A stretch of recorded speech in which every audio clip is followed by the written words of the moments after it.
All right, we're back for another episode of Stream of Thought, and we're on 37 today. And we begin by talking about an experience Victor had with driving. Just people get on my nerves. And People like me get on my nerves driving. Which is totally understandable, which sort of transitions us into this philosophical monologue, I guess, that I end up having, just about communication and trying to communicate with Victor on the next topic, which is... We talk about the wonders of technology and moving into the 21st century. And how crazy it is to think about technology and how it's advanced over time. And time is kind of a big thing. Time. It doesn't exist. It doesn't exist. So with that being said, episode number 37, Stream of Thought. We hope you enjoy.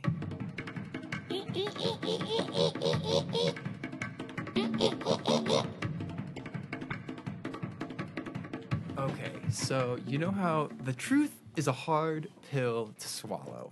All right. Right? And yesterday I had done some mild soul searching. I'm just like, why am I like this? What happened? So what happened was this. I'm driving to class yesterday downtown, and I'm just like, I'm an extremely aggressive driver, as you know. You know, I'm not like fucking crazy, you know what I'm saying? But like, I have zero tolerance for bullshit. You bend the rules. Hang on. A couple. Yes. A little bit. Well, it was funny because I never drive on the so I don't drive on the shoulder that often on 290, and all of a sudden because I did that a lot and I just passed traffic like crazy. And then one day I just like decide no, I shouldn't do that, and like a state trooper rolls by like 5 seconds after I thought that, and I see him every so often. But for whatever reason yesterday there was just an insane amount of more traffic than usual. Like typically it's tolerable. It takes me about an hour. Yesterday it was like an hour and a half. I'm like, what the fuck? And especially like it gets to the point where, like, if you're making a left turn onto LaSalle, let's say the light turns green, you can't go because the cars are blocking the intersection. Like, it's a giant fucking pain in the ass, right? And there were a few maneuvers that I did that I had to do in order to progress. And I just get so impatient with stop and go traffic and bumper to bumper. It just drives me fucking nuts. And there were a few maneuvers that I made. I was just like, wow, that was, I think that was dangerous right there. And what I'm getting at is just like, man, I really got to just chill the fuck out when it comes to heavy traffic. Yeah. Like, as long as I can just continue going at a normal speed, like, things are okay. But if it's, like, stop and go traffic, I'm just trying to get the fuck out of there as fast as I can. And I'm just like, man, I am being dangerous. Well, I am being dangerous. Good. Acknowledging you have a problem is the first step to recovery. So was that the extent of the mild soul searching? Well, I'm trying to. I was sitting just a minute ago. I was trying to figure out like, why am I so impatient? What drives this recklessness? Now I know you had to wait a couple of minutes for me. Like when you're waiting, are you impatient in those moments of like, why the hell can't he hurry up? No, not at all. Oh, okay. So no, it's I just think when the you're trigger. in motion. I think I found out what the trigger is. The trigger is the constant stop and go. Move forward 2 feet and then just you have to hit the brakes. Yeah. Move forward 2 feet and hit on the brake. Like there's parts on 290 where the Mannheim merges with 290, and for the most part you're going slow. And you brake sometimes, but your speed is, although slow, it's fairly consistent, you know? But with just the stop and go, just the real heavy, thick traffic, that is what drives me nuts. Yeah. That is what just puts me over the edge. So you want to know how I would approach this? Take the train? Take the train? No, well, dude. No, okay, go ahead. No. Because that's just a Band-Aid on the wound, really. Because when it comes down to it, at some point in the future, you're even if you take the train now, you're going to eventually have to drive, and you're likely going to have to deal with traffic, right? It's sort Yes, of but it's not unavoidable. necessarily. Yeah, I do want to emphasize the difference between traffic. I get it. I can do traffic. Not a problem. It's just the heavy traffic. And you want to move to L.A. I know. But here's the I thing, mean, though. dude. Here's the thing, though. People, at least out in L.A., will go fucking nuts if you block the intersection. You know what I'm saying? Yeah, like, but if that it's doesn't make them move. That's the paradox of the situation. At They go nuts, but everyone's going nuts standing still. No, I'm saying if it's a green light and the light, so if you're going like this and the light changes green But and people these are going cars to are do what they're blocking. going to do. I mean, you can. No, honk that's as like an much as you unspoken want. rule. People will not block the intersection. Okay. It's Yeah, like I haven't been. like to if LA, you so I time don't it, know. people don't block the intersection. If you happen to time it wrong, or like there's someone that's out there that's not from there, like they'll just honk the horn at you like no other. In Chicago, people just don't even give a fuck. Like it'll be a congested intersection. At least in LA, it's an unspoken rule like you don't block the intersection. So you're talking about specifically driving in the city Yeah, where else is there going to be traffic? on the expressway? Yeah. So in the city and on the expressway, Yeah. both irritate you. Driving in the city doesn't irritate me. I like it because, for the most part, there's more people like me driving in the city that That's just true, go from yeah. one place to another. Again, It's it's very just, fast moving. It's just the efficient traffic. Just the super. Yeah, it's just the super heavy. But the expressways, yeah, stop go, totally. That is super frustrating. But I will say, when I do experience that sort of stop go, I don't know. That doesn't really. I sort of just zone it out. So I guess it's interesting that you would get so riled. I about... think also I'm doing several things at once just to get the car forward. All right. So for example, that's right. Pushing the clutch, put it into There you first go. gear, step on the gas, release the clutch. When I get a little bit of speed, either go in neutral or go into the following gear, and then brake, and then I gotta push in the clutch, put it in neutral, brake. It's like this whole process for me. Yeah. And it's every single time. It's if you're standing still, it's clutch first, gas, release, clutch second, and you know what I'm saying? And then it's like you brake, it's like, pushing the clutch, go to neutral. Like it's just several things happening at once. Though they're second nature, I don't need to think about it. It's still like all these little steps that all have to happen in a short amount of time, and then it's done, and you just repeat that over and over and over. Well, you just identified the root cause of the problem. I mean, dude, if I had to do that, Right? with a stick, holy Easy cow, to take that time would- when you're yeah, just sitting no. back and you just all you're doing is letting your foot on and off the brake. You know what I'm saying? With an automatic car. Yeah, so I think that your irritation is definitely appropriate. Man. I was gonna take the train yesterday, and then I decided not to because I needed more time. And I was like, the drive home would be nice, which it always is at 10 o'clock on a weeknight. But I got out of class like 40 minutes early, so I'm happy because otherwise I would have been at the train station for like an hour waiting for the train just to get home. So Yeah, it's interesting though because that's sort of it's out of your control, really, right? So what sort of remedies for this problem are there? there aren't any. There aren't any. There's got to be a way to like Have meditate. have a driver. Listen to some podcast, man. But the thing is, I mean, yes, but when I'm in traffic, the only thing when I'm in super heavy traffic, the only thing I can think of is getting out of super heavy traffic. Just because of the complicated nature of your driving. Just because of the bullshit that you're just surrounded by. Just, ugh. I keep thinking, all I can think about is I can't wait for cars to talk to each other and for this to you just sit in the car and it drives itself and everything operates at maximum efficiency. Yeah, man. That's only about 100 years away. I know we've had this conversation before, but just, God, if we would only spend time on infrastructure, all these problems would be gone. Like, dude, lobby your politician to do something. Sign a fucking infrastructure bill. Really. Call your congressperson. Make some change. That's what you can do. That's a possible let's say there's a remedy to really your- phenomenal bill, and it's like, wow, there's no reason this shouldn't be passed. Walk us through the bill. How does a How does a bill become a law? Yeah, I'm not gonna fucking give you. You can look on Schoolhouse Rock. They No, do it I was so gonna much say better. I do not want the Schoolhouse Rock version. We listened to that like 10,000 times while we were in school, but no, man. That is a possible solution. But anyway, yes, what you were saying about cars driving themselves, it is crazy to think that we are on the verge of that right now, where you have those self-driving cars. Well, Tesla has a few that are self-driving. I think I've seen them. Actually, I've been in one that drives by itself. It uses satellite and it looks at like the dashes on the road. Yeah, and I know that they're perfecting those right now, and when they become People commercially own them. available. No, I know.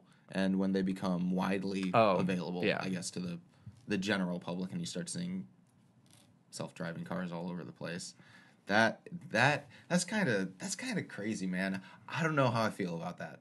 I really don't. I'm all about it. The automated society that we're becoming. Really, everything is automated right now. Everything we're doing is thanks to this automated, integrated technology. I would have liked to have been around when you had to call an operator to connect you to somebody else with a phone. You just sit there.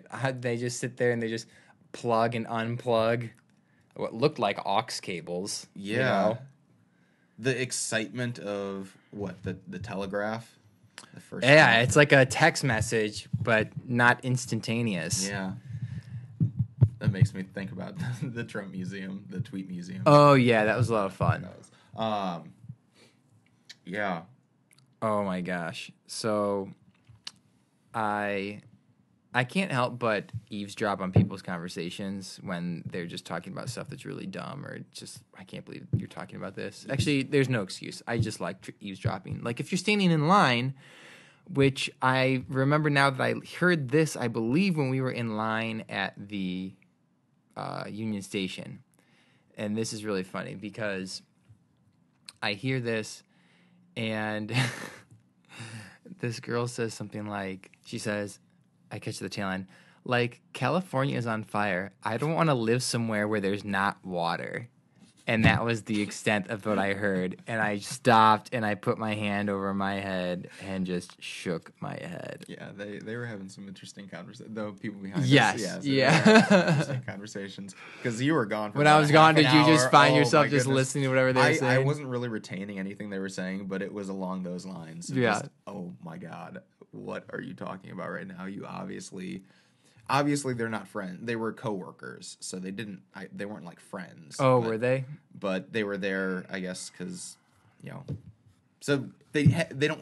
You could tell they don't hang out on a regular basis. Because whereas you and I can have a conversation about really anything, or just be cool being silent, theirs was like always sort of trying to force something so that there was no awkward silence. Okay. And then that was pretty much the progression of it. One of the coolest things I think that I've experienced growing up, and it's not really a formative experience, it doesn't really shape my personality, but it's just an enjoyable experience, is traveling. Traveling, whether it was to Des Moines, Iowa, or New York City, just the experience of travel, the Greyhound bus between Chicago and Des Moines when I was going to college was filled with interesting characters. And I don't think that there was a single trip on the Greyhound bus that I took that was not just filled with a very out of the ordinary experience that I was just like, my first time experiencing. You would have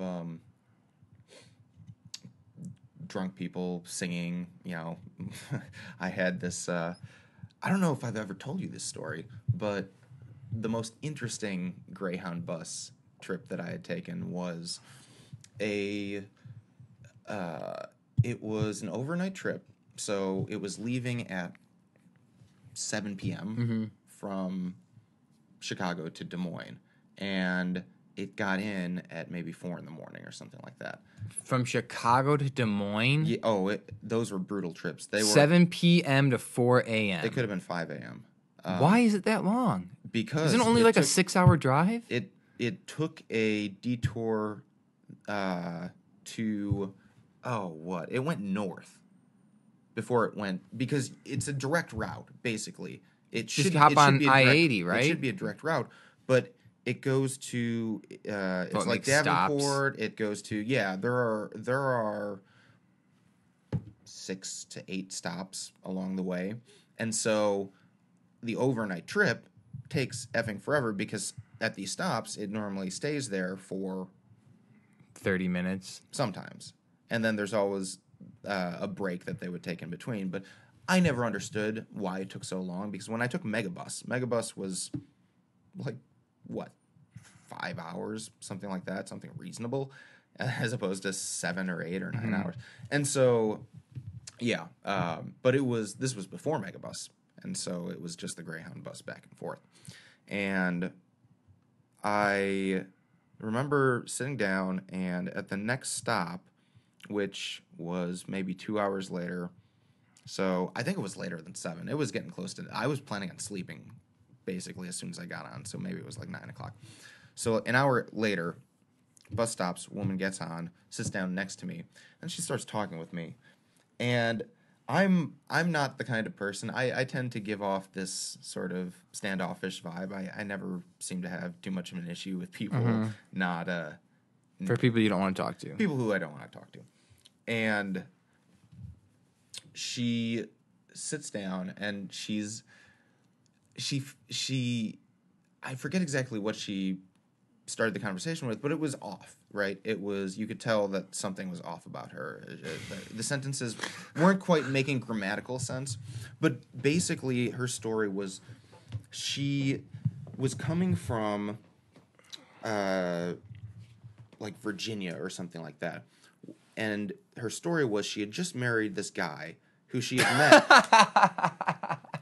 I'm already gonna love this story. who she had met 6 months ago, and they'd gotten married like 2 weeks earlier, and she was saying that 3 or 4 days ago they were driving and he tried to kill her and drove his car into a tree and ended them both up in the hospital. And so she spent the previous 3 days in the hospital recovering, and now she was good enough to get back on, be mobile, and she was traveling back to her original home that she had left back in Chicago.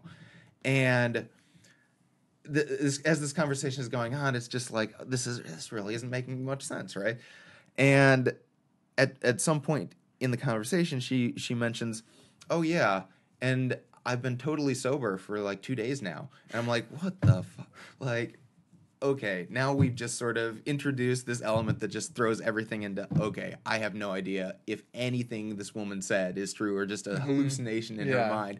And she's like, "Oh yeah, acid, cocaine, heroin, like, yeah, it was great." And she was describing her favorite drugs and just, "Oh, it's just so great. But, I've been sober for 2." And obviously if she was on all of these drugs, there is no way that she was sober while she was talking to me, because that is not what a sober person looks like, coming down off of all of those drugs. So she's obviously on something, but she's just like, and when I get home, I'm really hoping my cat's okay.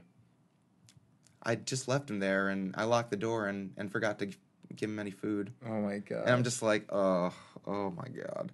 And so that was sort of the gist of the trip. And she just continued to talk. For the next 4 hours, she was detailing the anthology that was her life. Whether or not it was a figment of her imagination or not, I still don't know. But it was in such vivid detail that this must have been some pretty damn good acid, because she must have, her hallucinations were very vivid.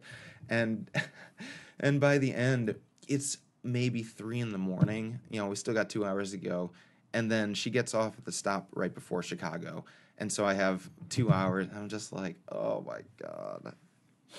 And that was my trip. But that was by far, even as unpleasant as it was, that was by far my most memorable and lasting impression of my Greyhound experiences. I've had people come up to me and when they talk to me, and it's like, one, do you not understand? Like, any normal person can understand can understand clues, that somebody doesn't want to talk to them. Someone's not in the mood to talk. Mm-hmm. And this person's talking to me, and I'm doing nothing. My only contribution is, yeah, really? Cool. Sure. Okay, like these one-word responses that I just throw in every now and then. And I don't know how this person's mind worked because they would be talking about something and they would not even allow for a pause to change the subject, like a beat. It just automatically change. Like, yeah, and that's how, for example, yeah, and that's how I like to make my spaghetti. So this one time I was playing softball in college. It's like, what the fuck are you talking about, lady? What are you talking about? Why are you speaking to me? And they would just have these super abrupt changes in topic without any type of transition or any space in between these. And they'd just be talking. And then this lady's just like, oh, yeah, it was great talking to you. So I'll see you again sometime. Bye. And I literally stood there for maybe 8 to 10 minutes doing nothing but providing maybe 4 one-word responses that weren't even a response, as it was just like to let her know I was kind of listening to what she was saying. Which she didn't ask me any questions. It was just nodding my head. It was just a verbal cue that went with the physical movement of my head nodding as this story was going on. It's like, oh my goodness. Word vomit. Shut up, lady. And then she just walked away? Yes. And then just walked away. Like, I felt so disheveled afterwards. I was just like, what the hell? Yeah. But my goodness. Yeah. I don't know. Taking people's interactions with a grain of salt is pretty important, I think. Because people respond so personally when a lot of antagonism that people show towards one another is just because of misunderstanding. Failure of communication, so to speak. Interesting. Yeah. I was talking with other Victor, Minnesota Victor, and was sort of, because I haven't had a chance to talk with him in a while, and so we were having some theological and philosophical debates, and I was just reflecting on the past 2 years for me, having the opportunity to have these sort of in-depth conversations with people of very, very different ideology that I've sort of never surrounded myself with, and having a chance to sort of open my mind, because, in the social political spectrum, I would label myself pretty darn progressive, right? I'm also politically aware, so I like to be objective. I like to have good, legitimate reasons for my beliefs, because, yeah, I don't know, it's important. Facts are important to me, right? And having conversations with individuals who don't really have any sort of interest in politics, but more than that, more than their disinterest, believe falsehoods. And for me to experience what little knowledge they do have of politics being false, and it influences the way that they vote and the way that they believe a certain class of people are, that sort of attitude. It's interesting because I don't know if it's particular. I think it's the case with really any political or non-political ideology. People sort of segment themselves, right? You tend to surround yourselves with people who don't have political conversations, right? Yeah, more or less. I'm probably one of your only friends who will talk politics, and they're the people who I surround myself with talk politics. They're open and willing to talk about politics, and then with Ray's. Or other individuals, not just Ray, but other individuals who I have formed relationships with who do have conservative ideology, they also do the same thing as well. So you have all these different groups that sort of segment themselves and don't really communicate with one another. They communicate well within their own circles. Like, I'm able to talk politics with the best of my fellow liberals. We're on the same page. It's a very easy and flowing conversation. You talk about fuck Jerry and and memes and models and with I don't people talk. who appreciate No, I don't listen. the simpler things. That's in something life. that I like, but it's not like I have these in-depth conversations with people about fuck Jerry and memes and models and Jerry. No, but it's like they're lighthearted, lighter. okay, casual conversations, yes. not weighty conversations. I don't know. You appreciate the simple things. I don't know anybody who would look at me with disgust if I mentioned like a meme or a model, and look at me like, how can you be wasting my time talking about such trivial matter? Like, for the most part, if I bring something up, people will be like, "Oh, let me see. Oh, that's funny. I get it." Yeah. So we surround ourselves with people who show the same sort of sociological behaviors, and unfortunately, while we know how to communicate very well with those in our in-group, we have no idea how to see the world through the lenses of those other groups that don't fall into our categories. Okay. Like, it's very hard for you, I can tell right now as you're playing with your hair, to relate to this, political, philosophical conversation. I can see your attention is sort of, half and half right now. Whereas when you talk about memes and models, my eyes do close over a little bit. So it is just interesting to reflect on that. But I mean, but I think that for me is an important part, because I not just in this sort of situation, but I search to try and find something that sort of brings a spark to, a language that sort of speaks to you that also still interests me, right? Like, I want to be engaged as well, so I have to find a way to make it relevant to my own interests and life, and be able to communicate that in a way that makes it interesting to you. But yeah, I mean, and for you, it's memes and models, like situations, experiences. Not the philosophical. Well, speaking of which, I did see that she is very beautiful. Continue to scroll. That the Elon Musk, I think, they're pretty much going to replenish the power in Puerto Rico. Not they're going to do the whole thing, but they're starting with the hospital with solar panels and, trying to get the electricity going. And then from there, potentially trying to work other areas. But it's like, wow, how crazy is it? Like, the government can't do shit, but here's a private company, getting the ball rolling and getting things done now.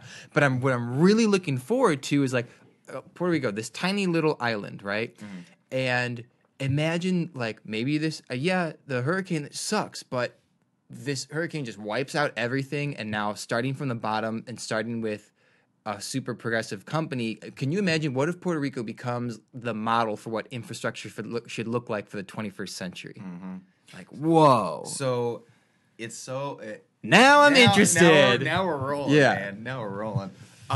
It's so interesting that you mentioned that. So I read the article. I don't know. Did you read the article? I didn't read the article. I just saw on Jerry News that there was a picture and just, hey, this is happening, and that was it. It was so interesting. I forget where I'd gotten it from, but everyone was talking about it because it was, who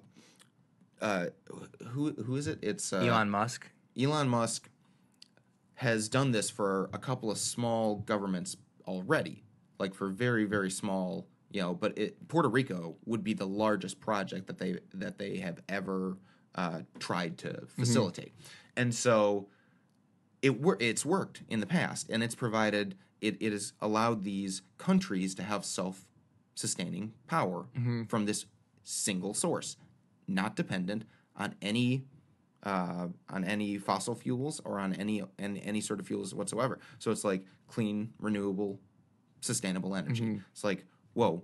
And it was so funny because there was a tweet between the two governments, and it ended with the leader of the previous government saying, "Let's talk," and that was and the governor of Puerto Rico ended his tweet to Elon Musk this time with "Let's talk," which is how the story got started.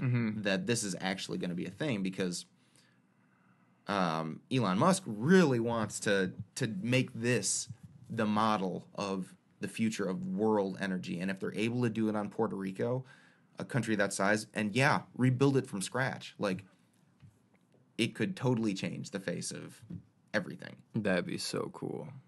So, but yeah, it's crazy that like our government can't really do it, but this private company is able to provide for. I think it's super interesting that like we're still in. It'll be several years that we're right now we're in the stage of transitioning into a new era. And so people are trying to fix problems with solutions that aren't, solutions really. It's just contributing more to the same problem, or just like you said, let's say like a Band-Aid. So instead of like, you really need to just deconstruct your entire way of thinking or how you go about, have gone about doing things for so long where, you just need to, man, I'm just so pumped for Elon Musk. Well, technology in general, dude. Have you tried those virtual reality glasses? No, before? where are they? Oh, Really? yes, I have. Yes, yeah, my brother has one. Okay, Yeah. where you can see what It's amazing. it's amazing. What images are on? Because the one that I saw was a commercial one that was at the store, but it was these various scenes of nature. It was like one at the pyramids, one was in a jungle, one was underwater, but it was like super clear. It was Everything like 4K, is so crisp. and it was like you could look around. And I took it off and I was so disoriented because I'm like, You take it off and I? you take it off and you're like, oh, I guess this is reality. This sucks. Like when you have those goggles on, everything is just so clear and crisp and just, wow, this is amazing. And then you take them off and it's a buzzkill. Yeah, It's like, this is reality. Yes. What sort of images does your brother? Oh, this was a have? game. It was so it Okay. wasn't like a slideshow type thing. Okay. But he had different games that you could Yeah. play on it. What sort of games? One of them was you defend a castle and like these little like 2D. There's 2-dimensional characters are like running around and you shoot them with the bow and arrow. I've seen that. Another one is like this like giant orb of energy and you put it in a sling and you pull it back and you launch it and you knock over like these boxes.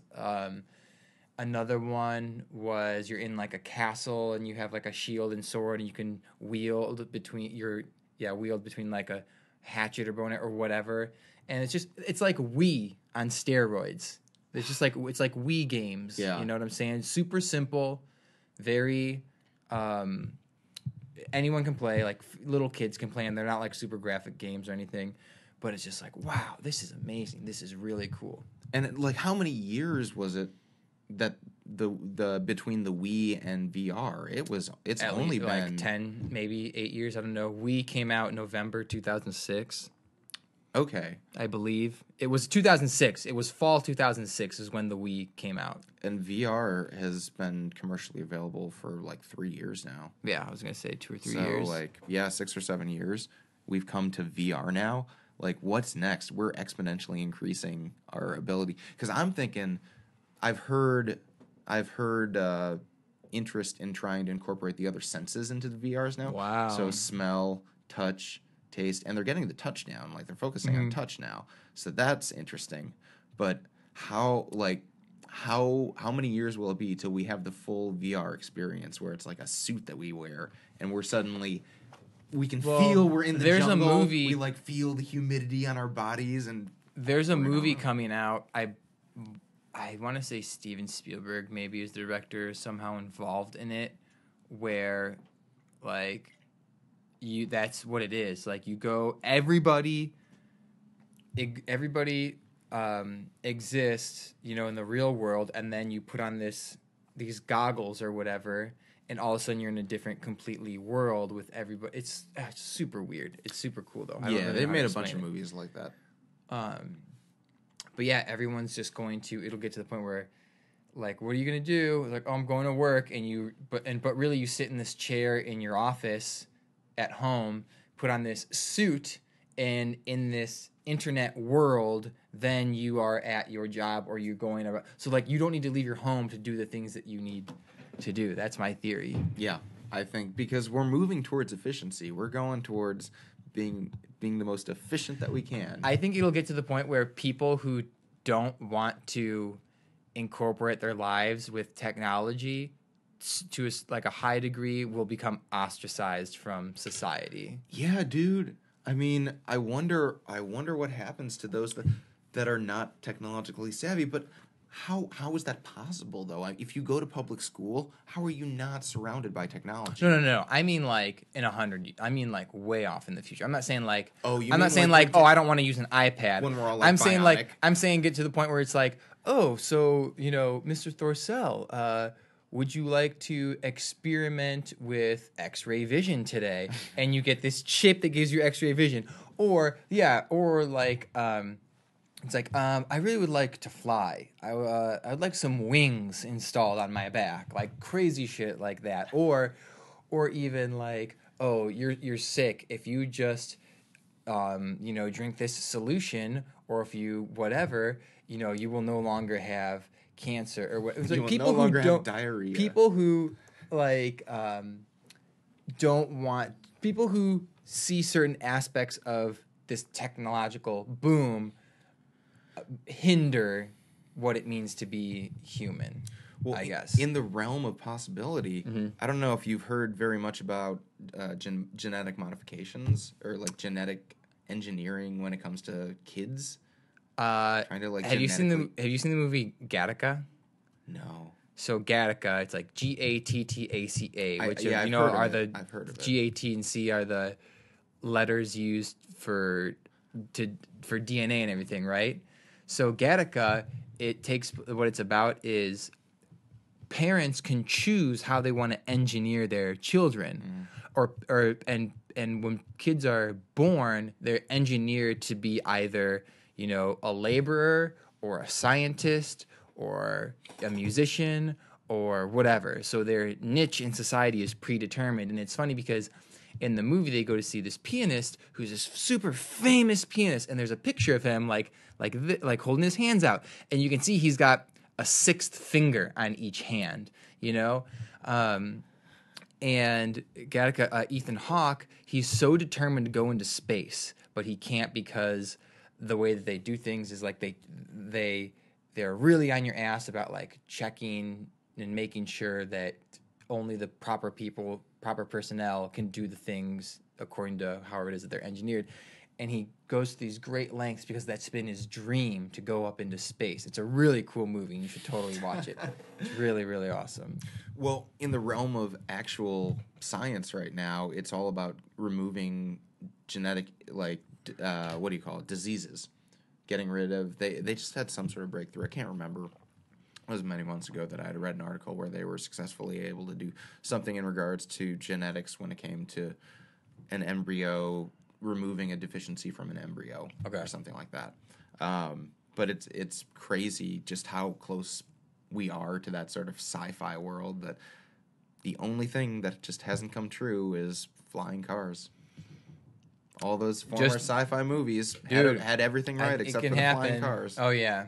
Every sci-fi movie in the past like 40 years have envisioned flying cars. All of them. Ever since movies have existed, the flying car has been a thing. I mean, they have some prototypes that are cars, and I think you get it up to a certain speed, and it turns into an airplane, and it takes off like a little one-person thing. I think like I've little seen some goofy of those. stuff like that. Exactly. But yeah, dude, all you got to do is just a drone, and just times 1,000. You know what I'm saying? Mm-hmm. Man, dude. Along the lines of drones, that's another piece of technology that's kind of freaky. It's amazing, isn't it? Well, I'm worried that something's going to happen with like militarizing these commercial drones. Oh, for sure. That's so scary to think about. I mean, it seems like a lot of people have drones. I don't know. I'm waiting for the day where you look out the sky and it's totally normal to see drones going just by all over the place, like delivering Amazon packages or groceries or something like that. I guess that'll be our flying cars. The day will come for sure. Well, what? They're already delivering food. Drones are? Yeah. And packages. I've yet to see experimenting with that. No, they're not around here. Oh. There are certain areas. Man, that would be super cool though. That'd be such a creepy thing because it's like what's privacy anymore? I mean, you equip a drone with some sort of X-ray Mm-hmm. technology. Like, what is privacy? I don't know, man. I'm just so pumped about the future. I had this one moment where, and I think this is maybe like 10 years ago, where I'm in the car with like Bill and a few other people. And of course, this makes so much more sense when letting people know that we had just finished like smoking a bowl or something like that. And I thought to myself, I had this revelation, like my mind just, like the back of my head just blew off. Just like, poof, like, whoa. It's like, guys, I said to him, guys, you know how like we're always thinking to ourselves like, when are we gonna get to the future? In the future this, in the future that. When are we gonna get to the future? When are we gonna get to the future? When are we gonna get to the future? But if you just stop and look around, you'll realize we are in the future. And it just blew my mind. But like we are like every moment of every day living in the present, past, and future at the exact same time. You look at just technology. That's the easiest thing to look at. Mm-hmm. Wow, modern medicine, holy cow, the stuff that we have now. But how much time is going to go by before it's stuff that we have is like obsolete? Especially with technology, it's not going to be 100 years, 20 years, 10 years. Like, wow, look at this. Can you believe this? It progresses so fast. I saw a picture on Instagram, and there was someone, I don't know what it was. Like, it was a camera on a stick that took a picture in the mirror, something weird like that. And I thought to myself, how quickly will it be where instead of having a stick that you can put a camera on to take a picture of a group, or like holding the phone for the selfie, that you just have a phone and you hit a button or whatever, you just throw it in front of you and it automatically is floating in the air. It's automatically floating in the air and then takes the picture for you, and you just walk up to grab it. Yeah. And just no big, okay, cool, awesome. Thanks for the cool photo. Just take this thing, throw it out there. It floats, takes a picture, and then maybe and then it has text, or maybe it talks to you like, Rick's had his eyes closed. Would you like me to take the photo again? Nope, that's good. Thank you. Like, it tells you like what might be wrong with the photo. Yeah. Interesting. Imagination. Yeah, like how efficient can you make taking? Because I mean, you even think about it, like how in 10 years from now, how ridiculous are we going to seem for having to do this with our phone? They're gonna have invented a whole new way to take pictures that we haven't even thought of yet. They'll be like, well, why weren't we doing this then? Yeah. Our kids are gonna be saying, "Look at our stupid parents, like Yeah. holding their Why did you hold it? old brick to take a picture." I mean, can you imagine group. 20 years ago telling someone, in 10 years there's going to be a device where your computer, your notepad, your alarm clock, your what's the thing that starts with the letter R that keeps people's addresses and phone numbers? Rolodex. Your Rolodex. There's about 50 things that you currently use that will fit in the palm of your hand, and all this other stuff you won't need. And it will be able to connect you to all the information everywhere in the entire world that has ever been recorded. In an instant. And it takes pictures. Sound check. Like, oh man, yeah, absolutely. Well, and that's also too why I always find a little bit of joy. Did you ever do diaries or like journals every once in a while? Doing right now. Like, huh? I got one right now. I have a notebook that I've had for about 4 years. Every few months or whenever I feel like writing it, I write down what I've been doing or just whatever. Do you ever look back on sometimes, from yeah, years and years ago? No, it's only 4 years old. I actually have the only other one that I have like 2 pieces of paper. I got like this brand new notebook that my dad gave me when I was like 8, and I wrote down the date, and I wrote down like whatever, like a paragraph from when I was 8. That's the only other record that I have. Really? Yeah. Because I have this little black box that it was just a childhood safe that really doesn't lock at all or anything like that. It's like one of those fake. Yeah. Anyway, but it's got all these little scraps of pieces of paper from starting back in man, like fifth, sixth grade, something like that, where I just wrote down like I was super stressed or whatever, or was like having an emotional freak out. And like the only time I guess that I wrote is when things were just going horribly, horribly wrong in my life, or so I thought at the time. Like, you know, I was a pubescent teen, you know, a preteen at the time, and it's like, of course, my world will be collapsing around me no matter what's happening. And so these moments that were just so big, and like me looking towards the future of like, oh, I want, you know, like to the future me, like I would write that in some line. I was like, to the future me. So it's always nice to kind of go back and be like, oh yeah, the future me, that's me right now. It is really sort of just reflecting back. I know what I was thinking back then, and I realized I'm gonna save this, and in God knows however many years that I look back on this, you know, the future me will be reading this and thinking about the present me writing it right now. Wow. And that's kind of the most sentimental experience that I've had with my own record keeping. That's neat. Yeah. Yeah, I've only had a few years go by, so I can't exactly reflect on the magnitude that you are able to, but I'm super pumped to be like 60 and have a bunch of notebooks with stuff in it. It's a powerful experience because it's really the raw emotions of like unfiltered thought, and it kind of reminds me to do that every once in a while now. That just I leave a paper trail on just, you know, scrap pieces of over the years that have just accumulated, and I think I have you know, one from pretty much every year. Really? More or less. I have probably, you know, over a dozen of them crammed in that small little box. It's just a scratch piece of paper that you just wrote one thing on every year? No, a page or two. Like these were traumatic or emotional times that I was writing about, or like times where I was just like, for me it was always addressed to God, like I was or to the future me, like one or the two. So it's interesting to see that, but yeah, I'd always make reference, especially when I was really young, like, everything's horrible now. Tell me in the future that things will be better. And the irony. Tell me in the future that things will be better. History, so to speak. Yeah. Crying out to I the love future. time. Like, give me some reassurance. I love thinking about time and time passing. If you think about it, time doesn't really exist. It's not like... Are we going down that rabbit hole? It's just... but think about it. You know what I'm saying? Mm-hmm. It's just a measurement. It's just how you measure things. Like a parsec.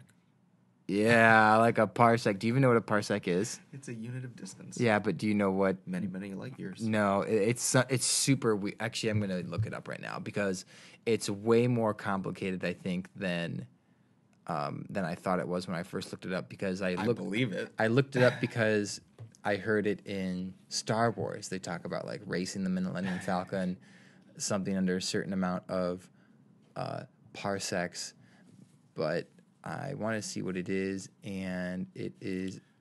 It's one of those things where it gets into like quantum mechanics, and I don't really have any interest in learning about quantum mechanics. Really?